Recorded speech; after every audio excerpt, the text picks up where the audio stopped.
trying to suppress a communist attack on Baker Company, which is about 5,000 meters to our front.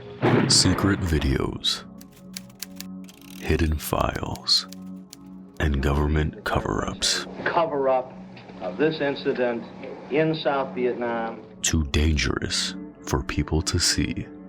In this video, you'll see 7 real cases where the US government tried to make the evidence disappear. As the video goes on, the images get darker, scarier, and almost impossible to believe.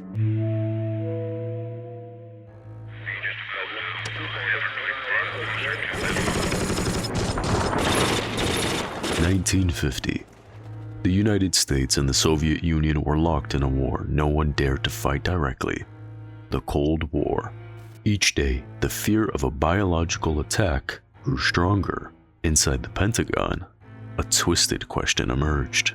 What if the Soviets released a chemical weapon over our cities? How far would it spread? How many people would it kill? And so, in secret, the US government set out to find the answer in the most terrifying way imaginable.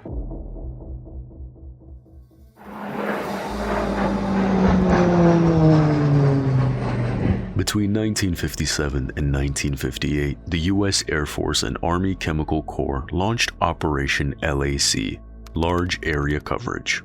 Military C-119 flying boxcar planes flew over entire cities in the Midwest and East Coast, spraying the skies with toxic dust.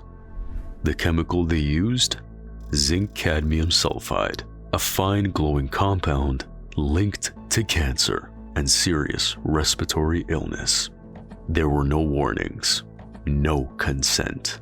People just went to work, went outside, played with their kids, while poison rained down from above. Poison that, years later, would kill them. But this was just the beginning, because in St. Louis, they went even further. In search of faster, clearer results, the military made a decision few would ever support. They sprayed the chemical directly onto residential neighborhoods. Entire families were exposed, without ever knowing that the dust settling on their homes was slowly condemning them. It didn't take long before the bodies started falling. Rare cancers, aggressive tumors, deaths no one could explain, except for one thing they all had in common. They had all breathed in the poison their own government dropped on them. And while people were dying, the government was erasing the evidence. Flight paths, internal memos, video recordings, all classified under the excuse of national security. But the worst part, the Army knew cadmium was toxic. One military researcher even testified, "I told them it was dangerous. They ignored me." But in 1991, the truth came out. Dangerous radioactive pollution is present in St. Louis County in Missouri. In the 1940s, the Manhattan Project produced the first nuclear weapons that were later to be dropped on Japan. Tons of nuclear waste from those experiments were buried in a creek near St. Louis. And the result was terrifying. More than 8 million Americans had inhaled that toxic dust, from children to the elderly. To this day, the Army refuses to release full health impact data. The real death toll we may never know. Shocking. This was just the beginning, because what they did next, it was even worse. And this time, it was all caught on camera.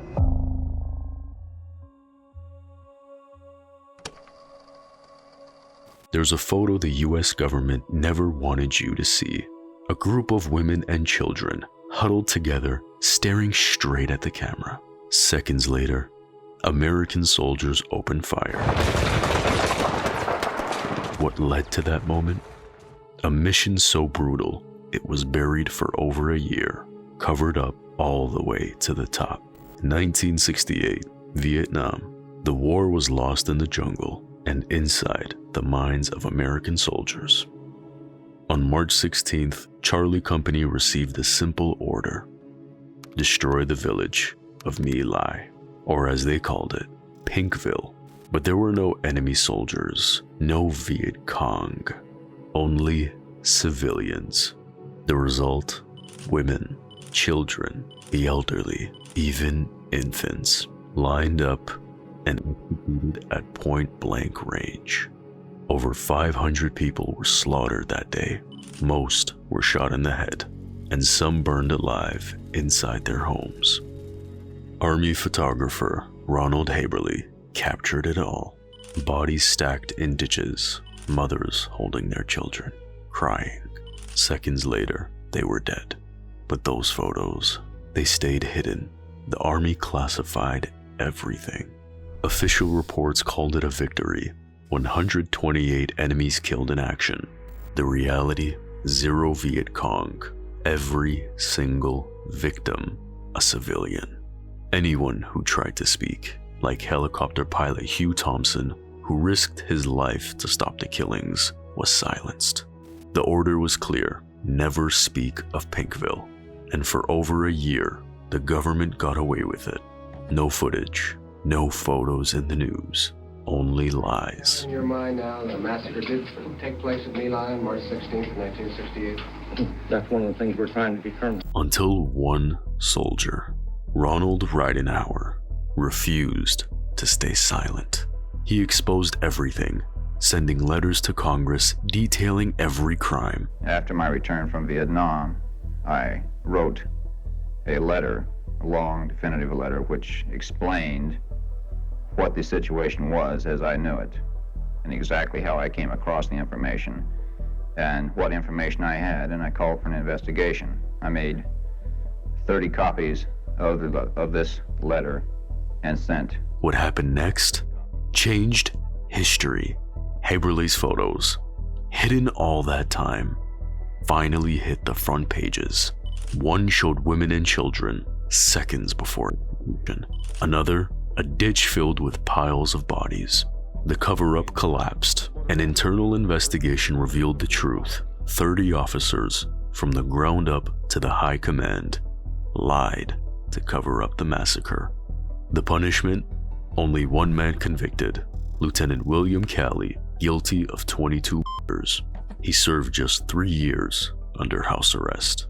The censored images of My Lai shattered the government's credibility.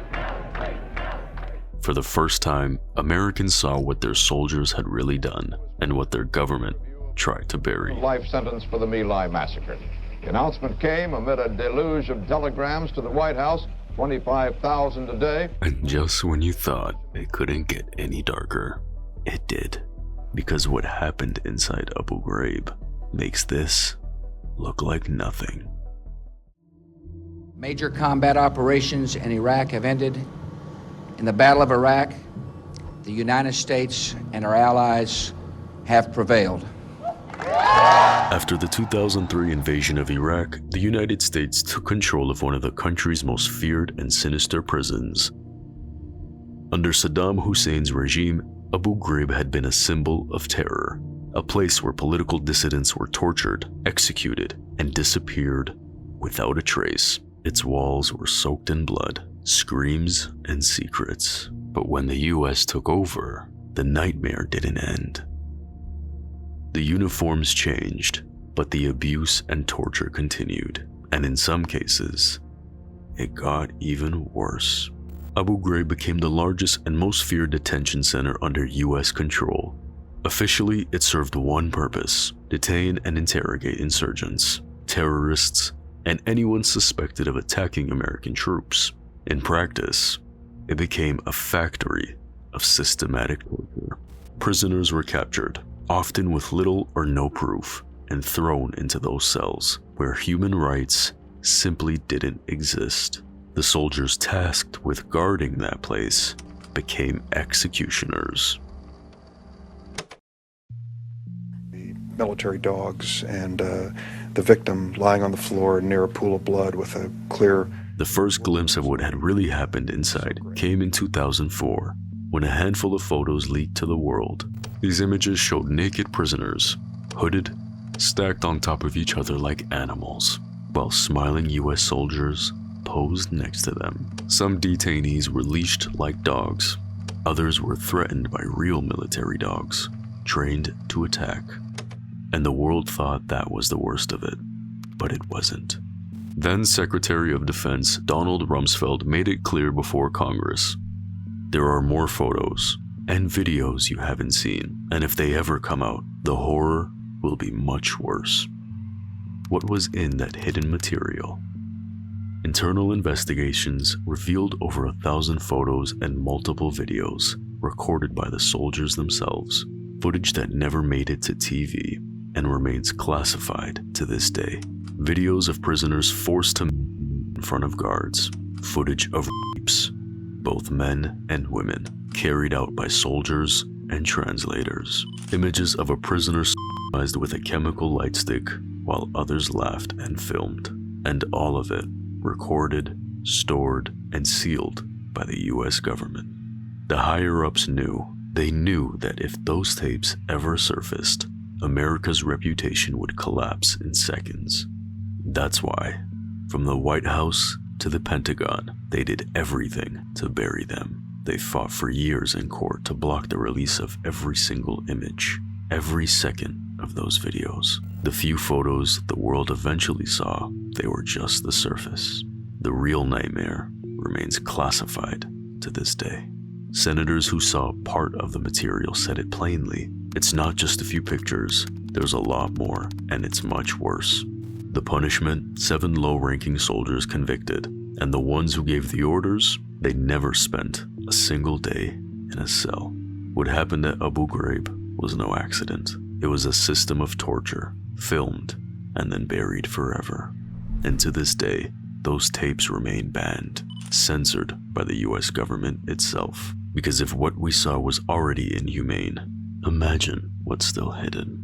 If you thought what happened behind the walls of Abu Ghraib was horrifying, then imagine this: government siege broadcast on live TV, where nearly 80 people burned alive, including 20 children. And to this day, no one agrees on who lit the match.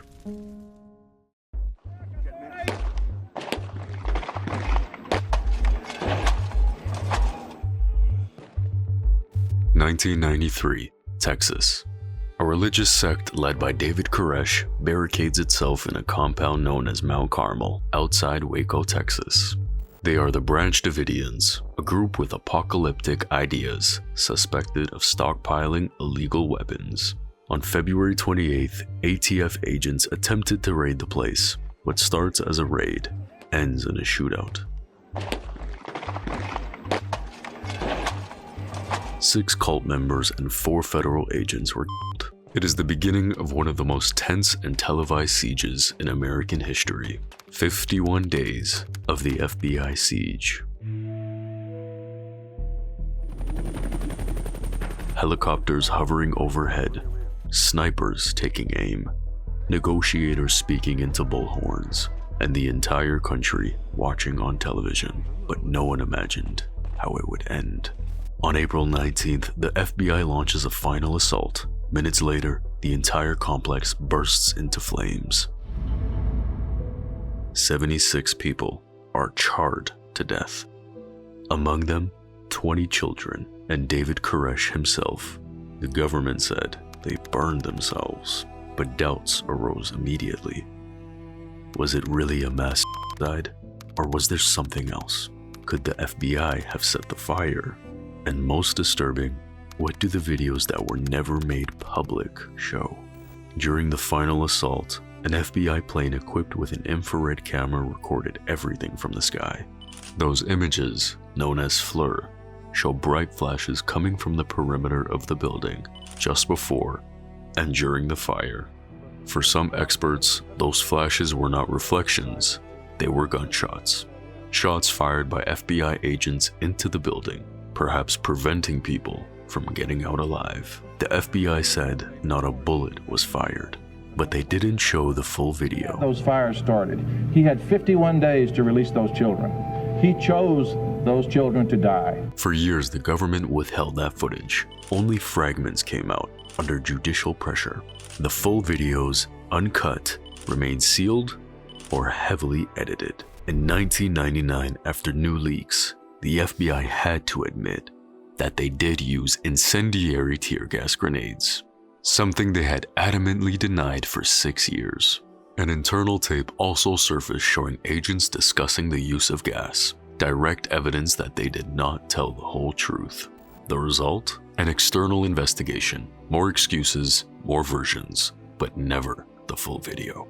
To this day, the original FLIR recordings and audio tapes of the final negotiations remain hidden or incomplete.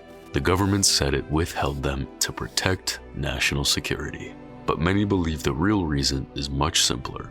What those tapes show would destroy the official version forever. Waco was televised, but you never saw the whole video. Because in that fire, what burned the most was the truth. If Waco proved the government can control what you see, Guantanamo proved it can make sure you never see anything at all. He's gonna give me a steak! Yes, he will! No! The governor's gonna call!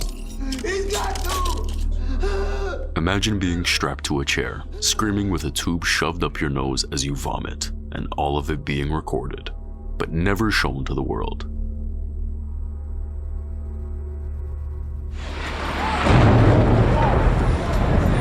After 9/11, the United States launched the War on Terror, and with it, a prison was born that the world could not see inside.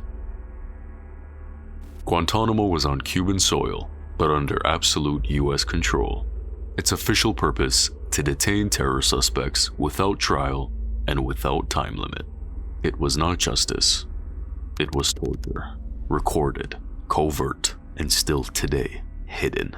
Unlike Abu Ghraib, in Guantanamo, there were no journalists, no leaked photos, and no outside cameras.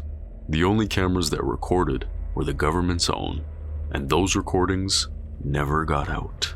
The first glimpse came in 2008, a 15-year-old minor, Omar Khadr, crying, begging, surrounded by officers. The crime? Being in the wrong place. Justice? A Canadian court, not the US government. It was the first time the world had seen interrogation at Guantanamo. But Omar was just one. There were hundreds of detainees and hundreds of recorded interrogations that had never been shown. When prisoners went on hunger strike to protest, the military tied them to restraint chairs and inserted tubes up their noses to force feed them. That whole procedure was also routinely recorded. In 2014, a judge ordered the government to release 32 videos of force feedings. The result? Years of appeals, delays, and excuses. To this day, the full videos remain sealed. Lawyers who did see them describe them as disturbing, with prisoners screaming, vomiting, and being restrained by guards in riot gear. One army general called them outright a form of torture. And as if hiding wasn't enough, they also destroyed evidence. In 2005, the CIA destroyed 92 interrogation tapes, including torture sessions such as waterboarding. They did so despite court orders to preserve them. The excuse? To protect the identity of the interrogators. But to many, it was pure obstruction of justice. At Guantanamo, the Pentagon allowed only what looked humane to be shown. What they showed: clean cells, silence, quiet detainees. What they hid: screams, vomit, tubes up the nose, and men tied to chairs. That was also recorded, but never shown. Journalists were not allowed to film interrogations, or sensitive areas, or detainees talking. Lawyers who went in saw their notes classified on the way out. Anything that could provoke a public reaction was blocked from the beginning. The few recordings that exist are still under lock and key, or have been edited, redacted, or destroyed. So what does that tell us? That if they really had nothing to hide, they wouldn't fight so hard to keep the world from seeing it. Because if what we saw at Abu Ghraib was inhumane, what's on those tapes that never made it out of Guantanamo is probably worse. In Guantanamo, they hid the screams, but in 1970, They hid the bullets, and not in a distant war, on a college campus, in front of cameras, in front of witnesses. But what we didn't see was who gave the order to shoot. Good evening, my fellow Americans. 10 days ago, in my report to the nation on Vietnam, I announced the decision to withdraw an additional 150,000 Americans from Vietnam over the next year. 1970. America burns from within. The Vietnam War has already claimed more than 40,000 young Americans, and thousands more are being forcibly conscripted to fight a war they did not choose. Colleges became trenches. Kent State, Ohio became the epicenter of rage.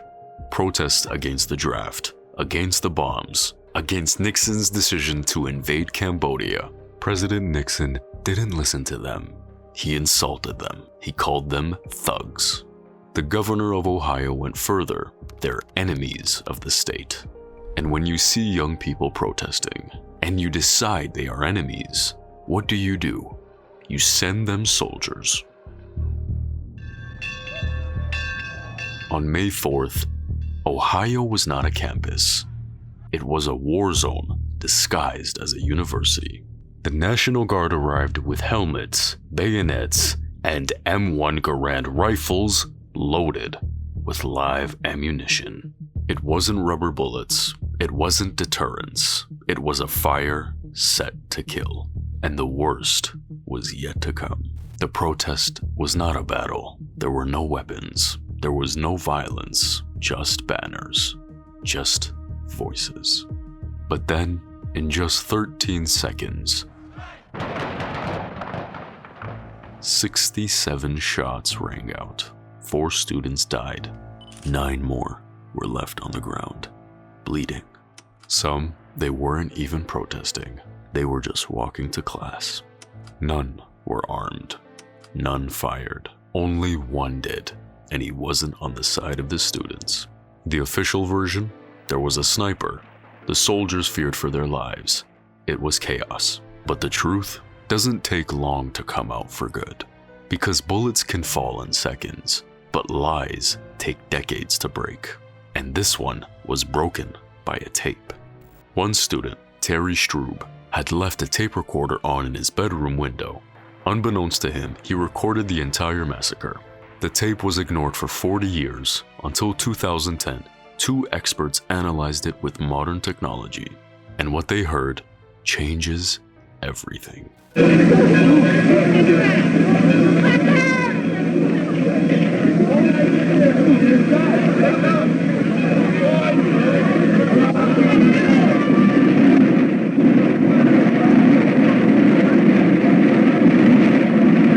A fire order, clearly engraved, but never acknowledged by the soldiers, nor by the government. Because if there was an order, then it was not a defense, it was an execution. And who was there just before the shooting? Terry Norman, student, FBI informant. He was carrying a gun and a camera.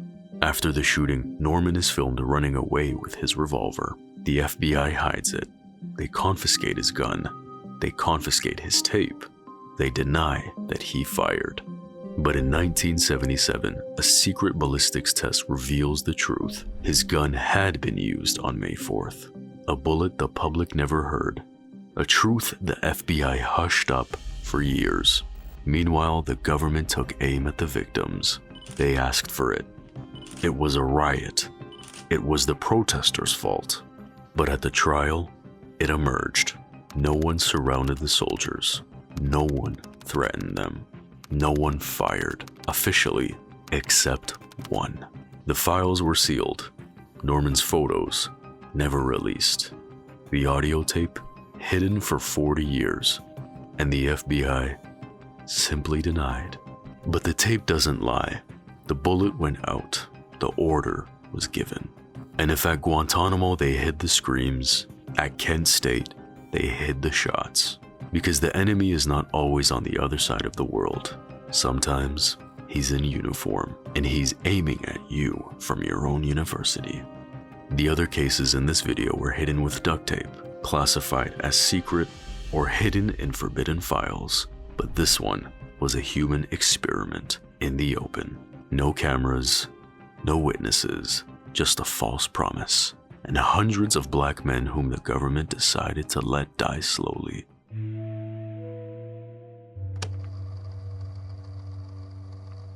Alabama, 1932. The U.S. Public Health Service launched a medical study on syphilis. And in the United States alone, more than 1 million syphilis cases were reported. They claimed they wanted to understand how the disease progressed when left untreated. They chose 399 poor black men, sharecroppers. They all had one thing in common. They trusted government doctors. They were told they had bad blood. They were promised free meals, medical care, even burial insurance. What they weren't told was that they had syphilis and that they would never be treated. This wasn't a mistake. It wasn't negligence. It was by design. For 40 years, the government watched these men slowly deteriorate. They drew their blood. They performed spinal taps, calling them special treatments. And when the cure arrived in 1947, penicillin, they made sure the men didn't get it. They gave local clinics orders not to treat them, even if they came on their own. They kept them out of the military because the army would have tested and treated them. Everything was coldly calculated. For 4 decades, no one told them the truth. Not local doctors, not politicians, not the press. A few doctors raised concern behind closed doors, but in 1969, a government panel reviewed the study and chose to let it continue. Until when? Until every last subject had died, so they could perform autopsies. We have no further interest in these patients until they die. That's a real quote, written by one of the study's doctors. But everything changed in 1972. Peter Buxton, a government employee, leaked the truth, and journalist Gene Heller lit the fuse. The US government let black men die of syphilis on purpose for 40 years. No one could believe it, but it was real. Dozens were dead. Wives were infected. Children were born with congenital syphilis, and the victims, they didn't hear it from their doctors. They found out through newspapers, through letters. In 1973, the study was finally shut down. Congress held hearings. Apologies were made. Lawsuits were filed. The government paid out $10 million, but the damage was already done. The Tuskegee case shattered trust in public medicine for generations, especially in black communities, where even today, the fear lingers. What if they're experimenting on us again? In 1997, President Bill Clinton stood before the last survivors. He looked them in the eyes and said, "What the United States government did was shameful, and I am sorry." This wasn't a theory. It wasn't a conspiracy. It was real. Signed, sealed, and paid for by the US government. There were no cameras recording the screams, no banned videos, only blood, bodies, files, and silence. Because sometimes the worst kind of censorship isn't hiding the truth, it's never telling it at all.